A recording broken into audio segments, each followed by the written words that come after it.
previous. He's normally a lot more proactive, a lot more Hmm. substantial in his games, especially with that, the jungle synergy with the mid laner.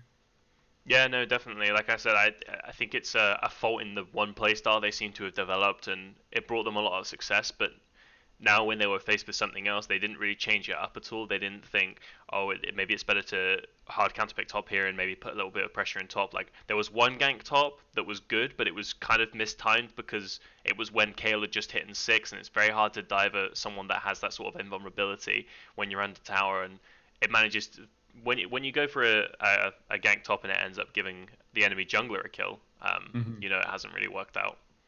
No, it really doesn't work out that way. Not in your favor, at least.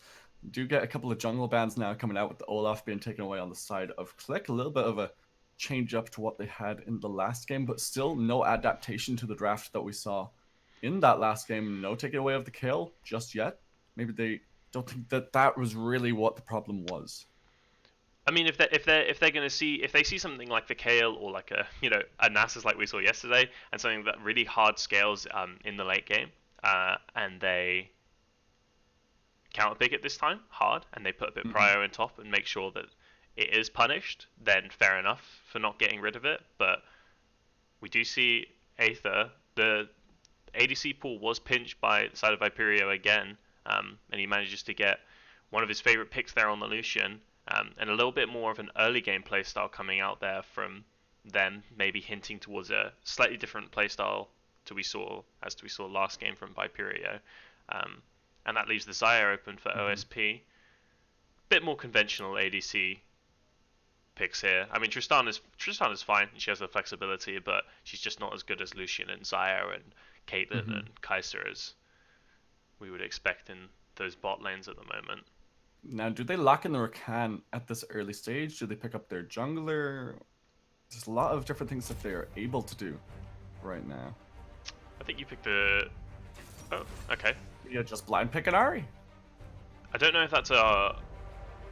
I don't know if that's a proxy pick because it's very. I don't think it's something you would expect him to just blind pick, especially in that position as well.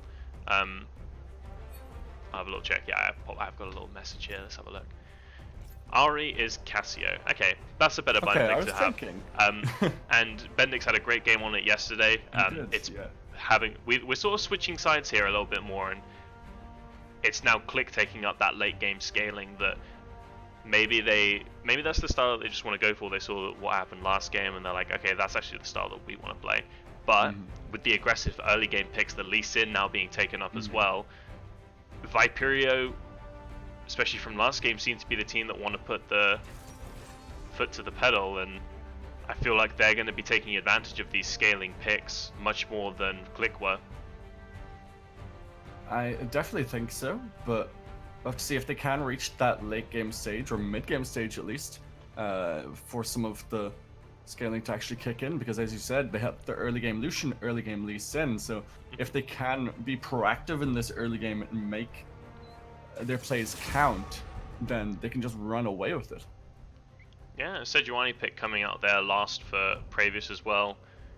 They are definitely going for the safety and the scaling there. Sejuani fallen Hmm. out of favor a little bit since her nurse, but still a confident, strong jungler in the meta right now. Take away that Braum now so that you can't pair that up with the Lucian. I think that's a very smart idea to do, but there are a lot of different supports that you can pair up with the Lucian, such as the Yumi. We've seen that run and gun sort of comp quite a lot, but they will take away the Rakan, so we won't see the Lovers duo in that bot lane. Yeah, I was worried we were gonna just see the support pool be pinched even further then. Both teams still to pick their supports as well, so it would have been advantageous for Click to maybe keep banning those things out, see what they can do, and then take the next best available pick on the as they get the first one afterwards. But taking away the Fiora may indicate to what top laner they're going for here. They would have. I don't understand. Maybe they're just looking to blind pick top then here and give counter pick to bot lane. I don't know. I don't know why you'd ban Fiora otherwise, because you're not really worried about a blind Fiora. A blind Fiora you can counter. Well, we saw Cho'Gath yesterday. they're just going to stick with the same. They're just going to stick with the same play style that they've had throughout the entire split of Akka's blind pick, not going to give him any pressure from the jungle, give pressure to the other lanes, and Cho'Gath's a bit more of an achievable pick maybe than the Gnar we've seen That from means they're last counter-picking game support. and other games. Yeah, fair enough. It's an interesting strategy. Yeah, I think it was smart from Viperio. I don't think that Clique would have saved that blind pick till last, but I think it is smart for them to take away the Kledas. Banning Fiora is definitely an indicator that you're looking to try and pick Kled or something like that, to try and give yourself a bit of an advantage. And the Morgana taken on Viperio. A lot of CC to be negated there, actually. Not a bad pick at all. And then we go. Kale once again. We see the Kale again, and I don't see Cho'Gath being able to punish it that well. He's going to have a strong early game from that, and once they hit 6 again, I think a similar situation is just going to happen in the top lane where he's going to be outscaled. It's much more vulnerable to ganks as well. What I kind of like about the Cho'Gath into the Kale is that you have such an instant ultimate that can just take them out of the game. There is they have no time to react with the intervention. They have a small cast time, I think, on the Cho'Gath R. I think you'd have to be very, very, very quick in your reactions to get the KL ultimate down. Yeah. But there is like a sort of Cho'Gath goes in and he goes like. I think there's about 0.5, maybe less. Yeah, of a time. Very small, very, very small. So yeah, like I said, you have to have very, very good reactions. But it's gonna be better than Faker to react to that. Yeah. But hopefully we won't see a similar result again with that KL just being allowed to scale. We do have a very, very different bot lane coming out here, though, much more of an early game from both of the teams, actually, in the Xayah and also with the Lucian and the Morgana. It'll be interesting to see what happens there with the jungle attention as well. But what do you think of the Soraka, if that is a Soraka, that was last picked there for Sentinel? It's something that we haven't seen in the meta in quite a while. It used to be in the meta a few months back over in the LCK, and it was seeing a resurgence in solo queue in the LCK as well. Well, over in Korea, I should say, at that time. So what do you think of the pick overall? I don't think it's good. I don't like Sorakas anyway. No. Solo queue or competitive anything, I just hate seeing a Soraka, but that's just me. Yeah, I don't think it's good. I'm trying to think of other. Now that the bans have been, they're just doing filler bans, obviously, because they just had a proxy pick. So I can't actually remember. I think it was. There were quite a few supports being pinched away, so maybe that's just Satinel's next best. Zoe, Olaf, and Nautilus for the first rotation for Clique. Okay. I mean, Satinel, he's a Janna player. Soraka's definitely, quite close to Janna on that sort of like e-girl, if you want to say them all support. I wasn't gonna say it. You said it for me. Yeah, no, Satinel does actually have like a very like stereotypical e-girl champion pool. But yeah, no, fair enough. If he's comfortable in the Soraka, similarly to the Janna, if he wants to play it, fair enough, go for it, mate. But like I said, much more scalability on this Clique side now. You've got the Cho'Gath that's going to scale and just become a monster tank, similar with the Sejuani. A lot of damage is going to be on Bendix again, and OSP coming out as well. A lot of pressure on those two to perform again, like they did yesterday when they had good games in the NSG series. Just going to cut over just so we can have a little look more at these bans and picks as they're being shown. But we did see this Cassiopeia into Orianna matchup yesterday, if I'm not mistaken, and Bendix was on the Cassiopeia side, and he was looking a little worse for wear. So I'm kind of worried about his Cassiopeia at this stage. It could turn out really, really well because they do have decent scaling, but then on the other side for Viperio, they have decent early with the Lucian Lee Sin, and then they have decent scaling with Orianna Kale. Yeah, it's not too bad. It's the late game scaling from Viperio will definitely hold out. The Lucian will fall off a little bit, and the Lee Sin obviously as well. If it does get to very, very hard late game, Clique definitely do have a significant advantage with the kind of picks that they do have, but it's not too lost for them. I think a lot of prio from Electro Athlete needs to go into this bot lane. You want to try get these picks very far behind and in the mid lane as well, and you maybe want to try transition that lead from the bot lane into the mid lane as well. Um, the Cho'Gath is punishable early. It's quite an easy champion to gank, Mhm. especially with his auto pushing when he pops his E and stuff like that. Um, but I do want Electro Athlete to be prioritizing this bot lane and trying to help that Lucian get as ahead as he can in the early game. It could. I don't think it won't be a very very early win from Viperio if they do get a lot of pressure on the Lucian and allow him to get really far ahead. I think the Kayle will take a bit too long to come online, but I think Kayle will get way more Klepto stacks off in this matchup than she did last game. Into a Cho'Gath, obviously. Yeah, it's because of the melee versus range difference, but Hmm.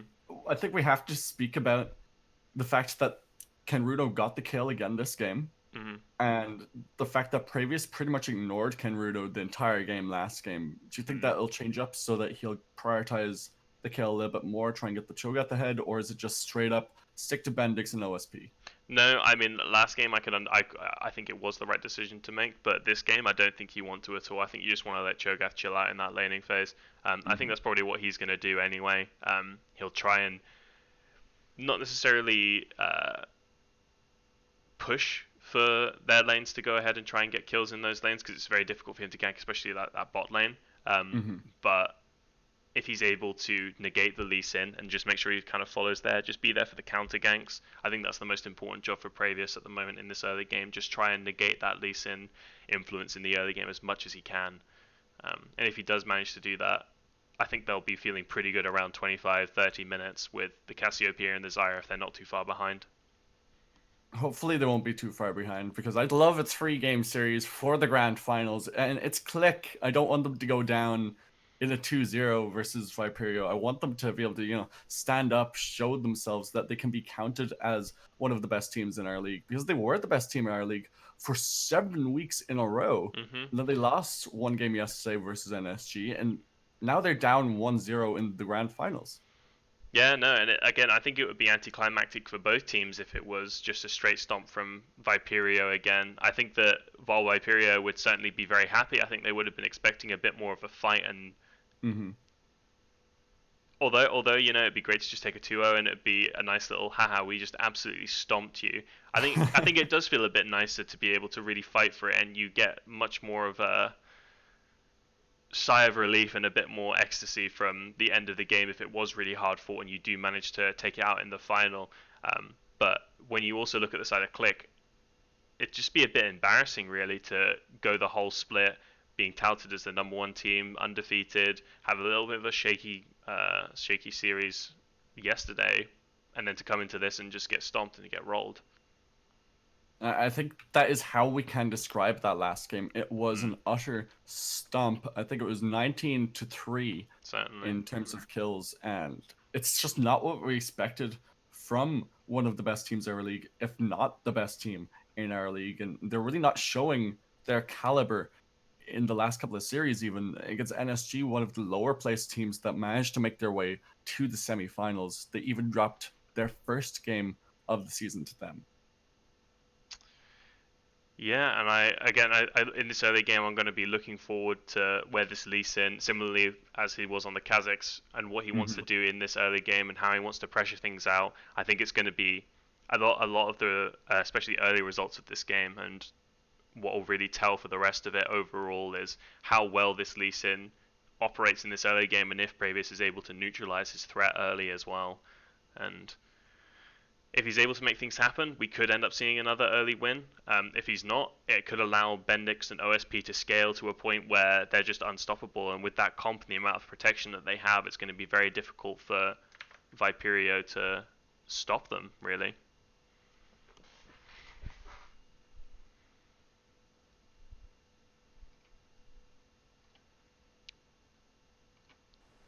And we are into game now. Just going to check that out, have a look through the runes.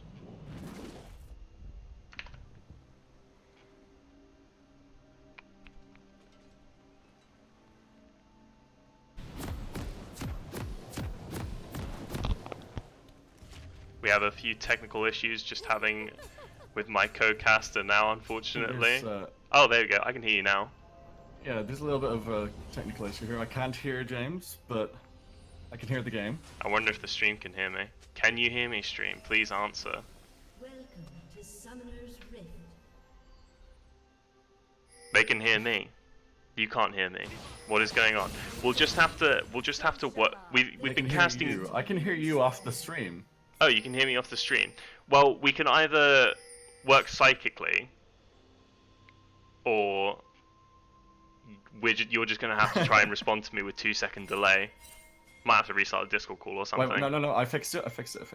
Oh, I do. Yeah. That's a little bit weird. They're completely screwed up on me. So it had to happen in the grand finals. We had to have some sort of technical issue. That's fine. Very, very short-lived. And it's thankfully there wasn't a big invade. They did go in and get a few decent amounts of vision, but nothing too significant happening in the early game. So just see Previous starting up on this blue, and we'll see Lee Sin on the red. Similar start to last game from both junglers. Be interested to see where they put that prio in the early game. Yeah, pretty standard start, but I would like to mention that this is the first game in both series so far that OSP has decided not to opt in for the teleport. He has decided to go for the heal instead, and it is actually Aether that has gone with the teleport on his side. I thought it was the other way around last game. OSP had teleport and Aether had heal. Oh, yeah, OSP, yeah. This is the first time he's had heal and not teleport. Oh, okay. Interesting. Full of all those quick stats, you know? Hell yeah.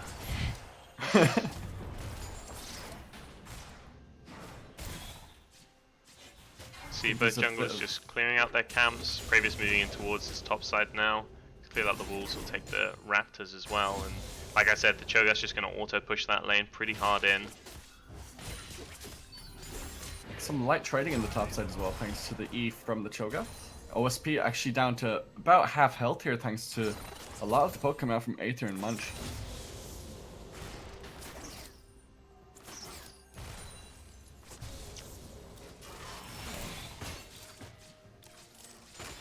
So far, these junglers haven't been making their marks on the map just yet, but pings are coming out towards the top side, so Electro might make his way up there. It has been warded, so he will be spotted out if he does decide to do that. Looks like he's going for an invade instead. Yeah, the red hasn't actually been taken from Previous yet. He's gonna move into there, see if he can spot him out, but he's not gonna be spotted on that ward that Akka's had. Previous is very close to him though.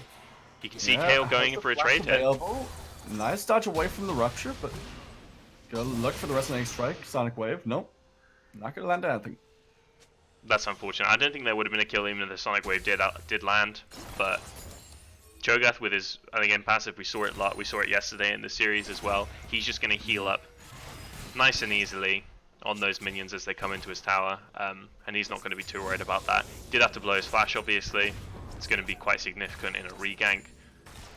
Hopefully, Electro Athlete moves back up there and punishes that no flash on Cho'Gath because he is very, very susceptible to ganks now. He definitely is, and Sejuani has been spotted out by a ward there in the river, so just gonna move up and try and push him away from this Rift Skull. Leaving Muffin moving down as well, but he didn't manage to pick it up. Yep, nothing too much happening in the early game so far, just like last game. I think both teams will be happy with that overall, with the Kayle, I suppose, and the scaling they have, but I think it's good from Clique to. Yeah, looking for something, but Fell of the North not gonna connect to land the permafrost.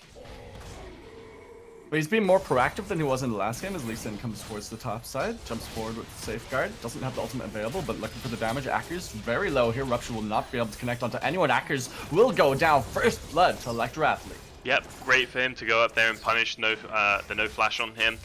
Like I said, Cho'Gath's going to be constantly pushing up the wave if he pops his E on the minions, and with no flash, you got to be expecting that. You got to think Lee Sin's just ganked me. He's going to be back very, very soon, but there's not much you can do. Yeah, Sejuani once again towards the bottom side though, goes forward with the Arctic Assault, out comes the Dark Binding as well as the Permafrost, connects. Not going to find any kill pressure towards his bottom side, but I like the proactivity from Previous. Yeah, definitely, and hopefully we see exactly what Electro Athlete just did. Previous, hopefully he'll move back down to this bot lane to support them a little bit more and try and punish the no flash on Munch. That's exactly what you need. You need to try and get OSP ahead here and try and negate the early game power from the Lucian. But Lee Sin, once again towards the top side, uses the Q, dashes in, and comes the teleport now. Yep. Gonna be a little bit of trouble. Safeguard to try and get to safety. Out comes the Miasma, just gonna ground him down. He should be taken out. Bendix finds his first kill of the game. Kenrudo in a little bit of trouble. Manages to flash away. Great TP from Bendix there to be able to sense out the play. Goes in and gets rewarded for it as well. BB Muffin is going to pick up a plate, but I don't think he'll be too worried about when he's taking a kill, and also a plate himself. Yep, they will split that turret gold towards the top side, 80 gold apiece for the plate. Does put him... And it looks like they're going to go again before the KL hits 6. Yeah, they're just going to try and ground him down, and Flint Fangs will help out Akers pick up his first kill of the game. Will help out in that top side, now about 400 gold above Kenrudo, even with the Kleptomancy in his pocket. Yeah, much better. That's exactly what you need to do. I mean, the TP was more of a counter ganking play, but you stick around there, you get the KL when you have the chance before she has that 6, you dive her then, and then reaps the rewards for them, and that's going to bring Akers much more level. And actually, did you say he was ahead? Yeah, no, he's ahead by a decent amount of chunks of gold now. And that's also, it's not only the tower plates and the kill, it's also the amount of CS and experience that Kenruto is going to miss out on now, and he's going to just get back to his tower for a little bit more, but that's also Clique now taking the dragon as well, and it's great for them to be making the proactive plays. Oh no, sorry, that's Viperio taking the dragon. Viperio. Yes. I'm inting. Normally teams switch sides, but they all decided to opt in for the same sides for all 3 games, so blue side for Viperio all 3 if it does end up going to the 3rd game, and so far it's looking half decent for Clique, not like we saw in the last game. A lot of damage with the Trained Fangs will be pulled back by the Shockwave. Not a lot of kill pressure, and had the flash and heal available in that mid lane, so he wasn't too worried about going down.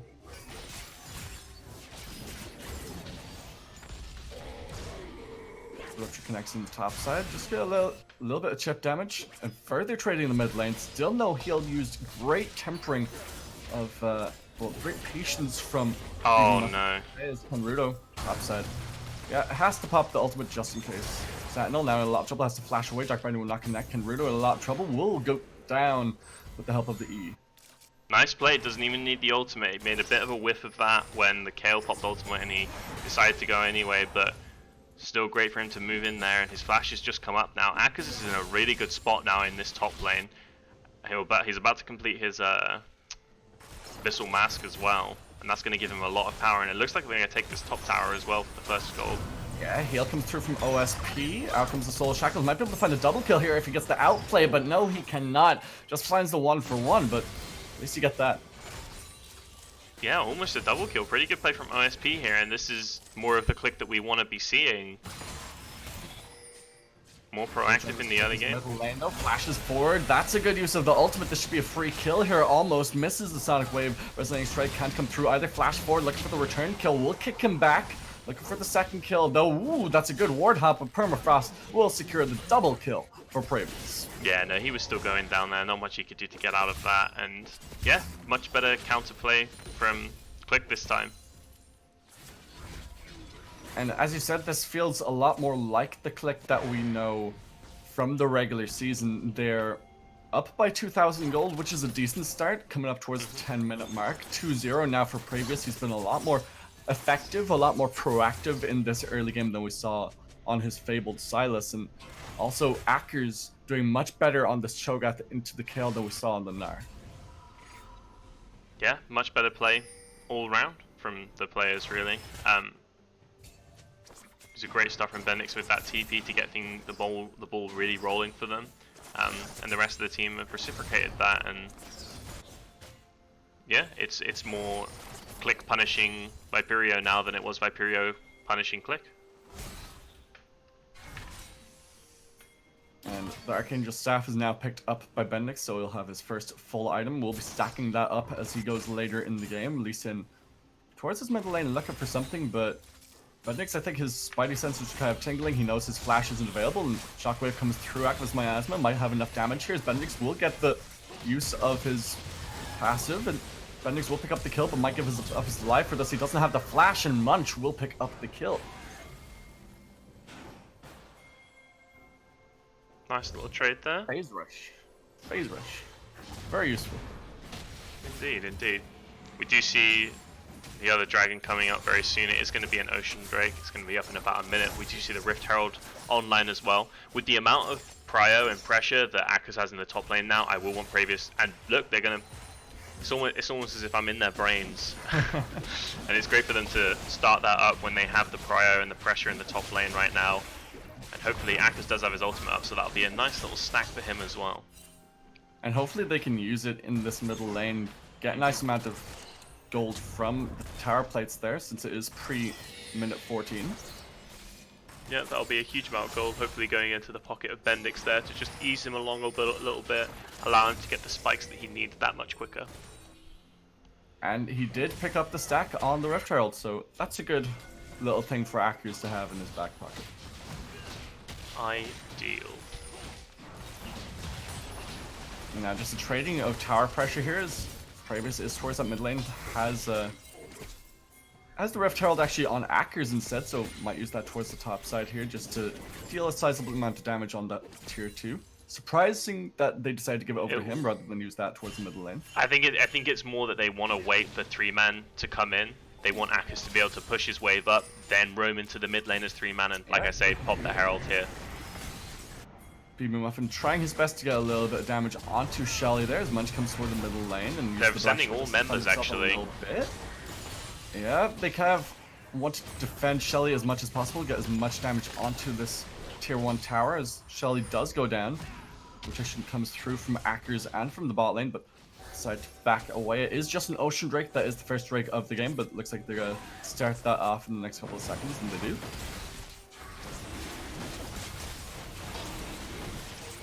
Lee Sin is nearby though, might try and steal it, but out comes the Smite, Arctic Salt over the wall looking for it, out comes the Glacial Prison, gonna dodge away with the Ward Hop, will take the Sejuani with them. It's a nice kick to get out of dodge. Yeah, unfortunately he had to blow that there, but it's good play from Previous to be able to stick it to him as much as possible and force him to blow that ultimate.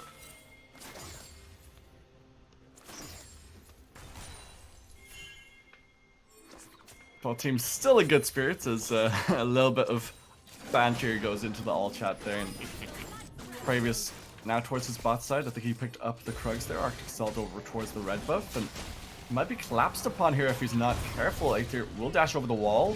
Sonic Wave is available. Chose not to take it just yet. Just make sure that they can secure this kill. Will go over to Aether. That's a nice amount of shutdown gold as he has some grievous wounds to deal with the Soraka too. Yeah, a little sloppy there from Previous. He knew that they had time to reset there and they came back in and just pick him up. A little bit too greedy in the enemy jungle, trying to take too much away. A little bit overzealous there, I think you could say, from Previous. Since he knew from the priority that was given in that bottom side that Aether and Munch could make their way quicker towards that red buff. So, and also since Electro Athlete had just backed who would be able to make his way over there as well, so he should have known that they were able to collapse on him.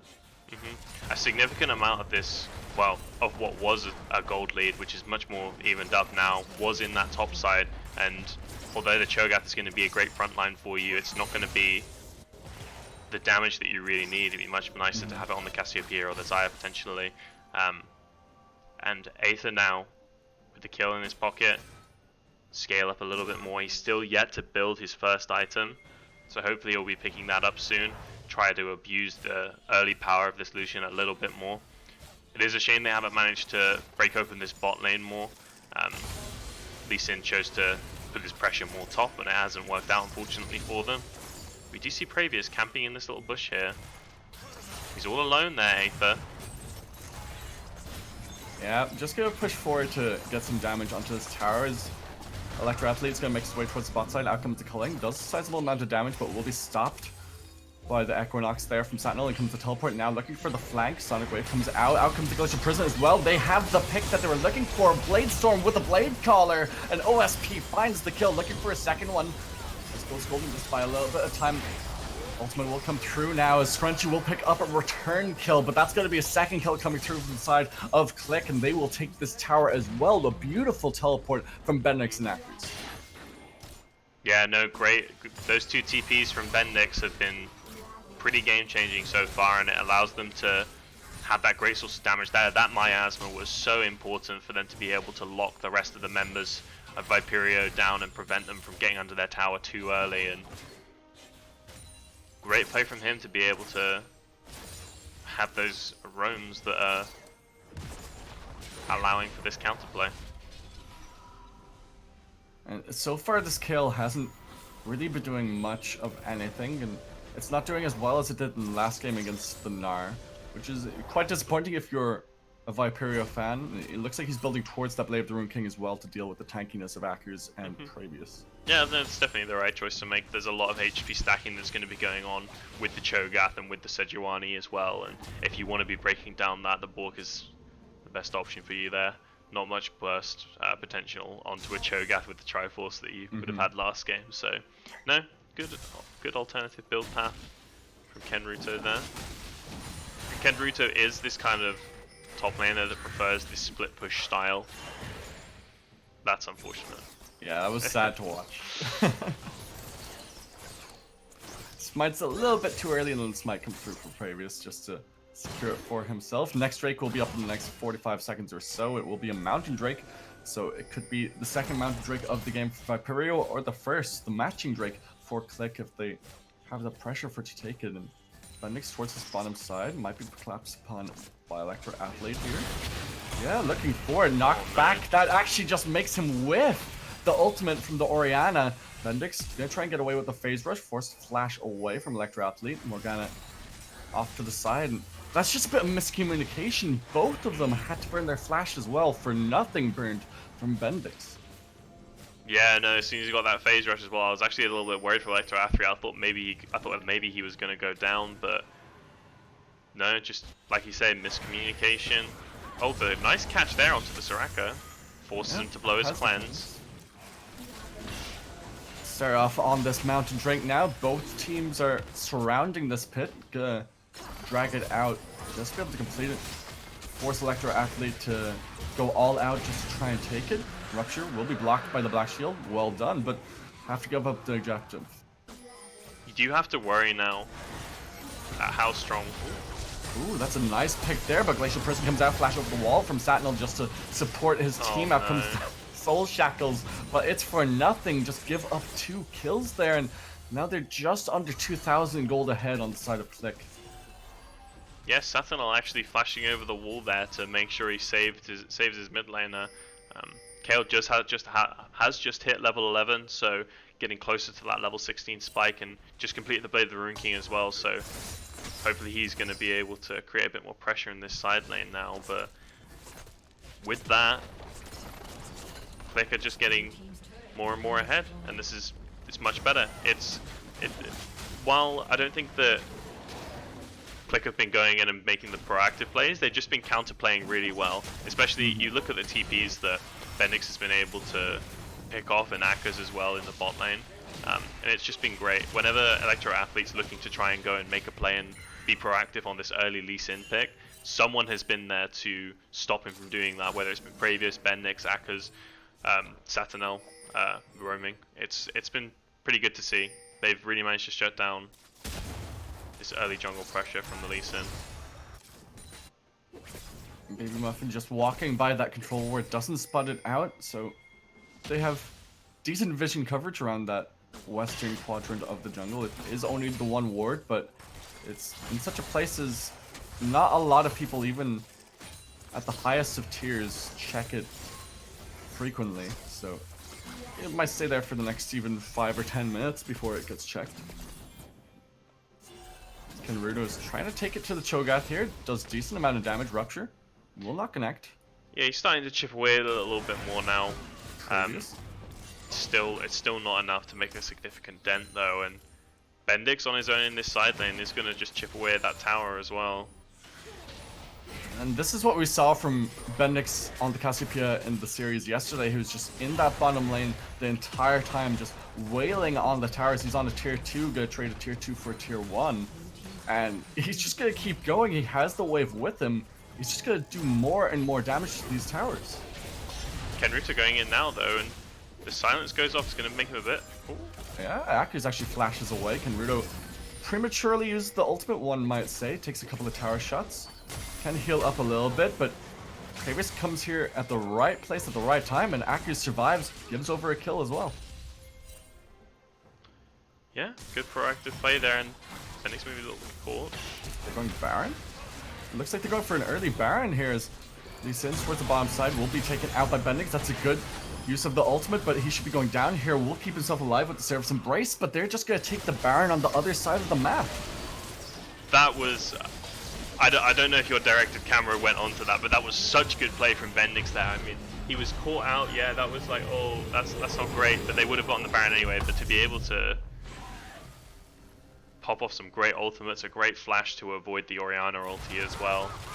Really good play from him to be able to drag so many people down there, still get a kill, and ensure that the members aren't healthy enough to go up and stop that Baron as well. And that's a 21-minute Baron from Clique, so they can really push out these side waves with the use of the Cho'Gath and the Cassiopeia as well, and that's exactly what you want. Yeah, fortunately the UKEL has just picked up the Mirror Mana now, managed to fully stack that, but when I talked about the scaling from both teams, the UKEL, yes, that's great, you've got that for the late game, and that's your little bit of late game endurance against the Cassiopeia and the Xayah, but it's not just a Cassiopeia, it's Bendix on Cassiopeia, and that's what you really have to be worried about. He proved just yesterday how good he can be when he gets a few items on this pick, and that's the thing that Viperio really have to worry about now. Who is going to be going in there and tackling this Cassiopeia? Yesterday, no one could take down Bendix on this Cassiopeia when he got going, except RIP and PSDFG. And even then, sometimes he just couldn't handle it at all. Zakker's forced to back away on this bottom side.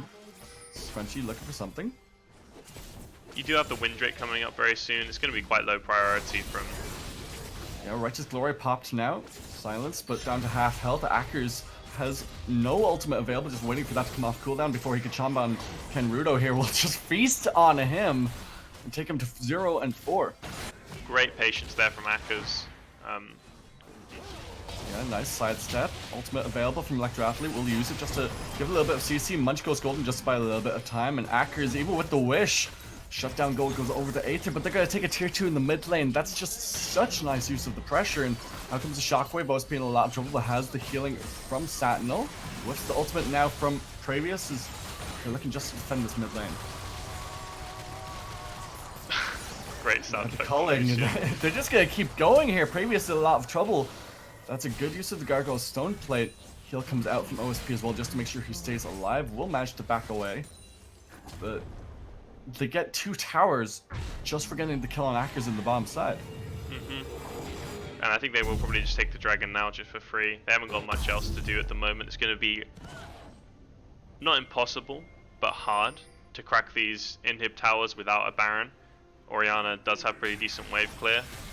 The culling, whenever it's up, will also be pretty significant, and Kale also, now with her levels and her passive, will be able to clear out waves as well pretty easily. Got Morgana as well, so I think we'll have to wait until the Baron comes up for any of those towers to be cracked unless some sort of fight occurs. I'm just gonna go onto this Cloud Drake now. Munch off to the side, might be able to steal a Dark Binding, but so far good body blocking, Electro-Athlete. Sonic Wave, yep. Looks like it was just munched on by Akers there just to get an initial stack.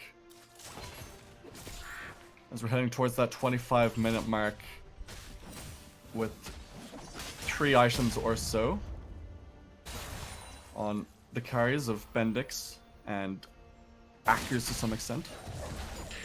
Yeah. There's a lot of power spikes that are going to be coming in through a lot of these players now. That the Warmlock spike really is good on Cho'Gath. It allows you to just have so much more sustainability. You already have your passive that's giving you a lot of health and mana, but with the amount of HP stacking that Cho does have, it is really, really good to go in for trades and just walk out 8 seconds, you're fine. And he's so beefy at this point, I'm not quite sure how much health he has. I'll just quickly check in on that. He has 4,500 HP, give or take. Pretty impressive, pretty impressive. How many stacks does he have? Just quickly checking on that as well. He has 12 stacks. Nice, nice. Yeah, he has managed to take some. Yeah. He's been there for almost every single Drake. The Baron, did they get a Baron? Yeah, they must. Yeah, they did get a Baron. Yeah. Obviously. They got a Baron. They got Rift Herald as well. Yeah, he's managed to be there for quite a few of those, so allowing him to get some nice free stats there as well. 3 kills as well under his belt, so he's sitting on a decent amount of health. I think it's 4,400 extra health he has from his stacks. Nice. Kenrudo really needs to get that Rage Blade online before he can start dealing any damage really to Akers, but even then, will it be enough? With the nature of Cho and his HP stacking, yes, it will matter, but then it's just, can Kenruto survive the damage from Akers, and can he time his ultimate right, and will Akers whiff his own ultimate? I still think Akers would win out in a duel in that 1v1, especially with both flashes up. Unless we have something like a Frozen Mallet just to slow him.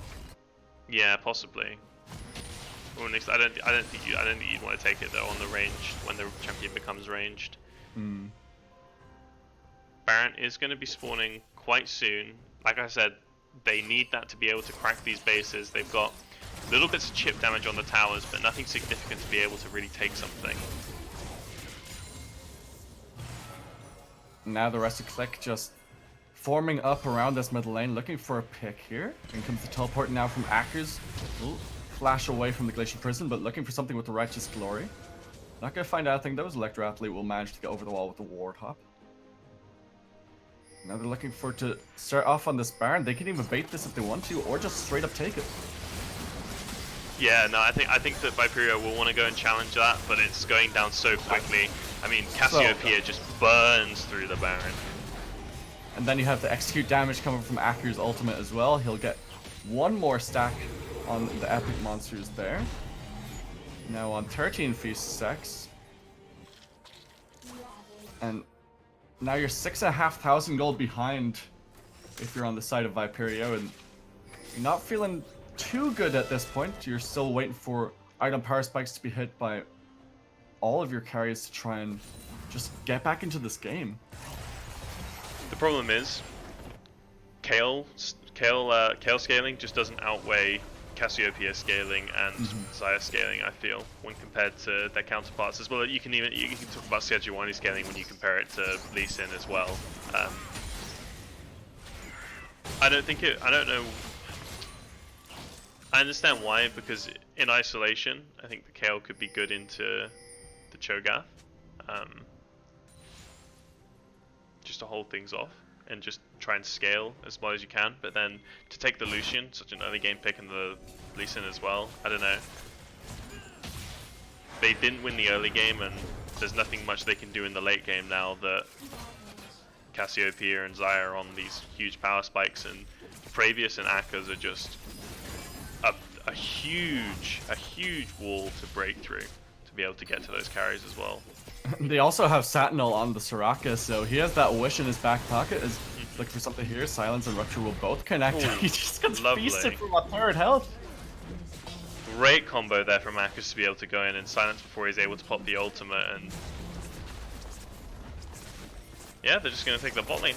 They took the Baron, and it's easy for them to move in and now take the inhibs, and looks like they'll probably be taking the game here as well. They're gonna go for it. Can't really envision any sort of defense coming out from Viperio here. Kickback just pretty much tickles the Cho'Gath at this point as this person comes out as well. And they're just gonna focus the Nexus here now as they're looking to pad the KDA stats too. Fountain dive here, but Cho'Gath is so beefy it really doesn't matter. Electro Athlete will go down as well. Bendix finds the kill on the Fountain onto Baby Muffin, and that will be the second game. We're going to a game 3 in the grand final.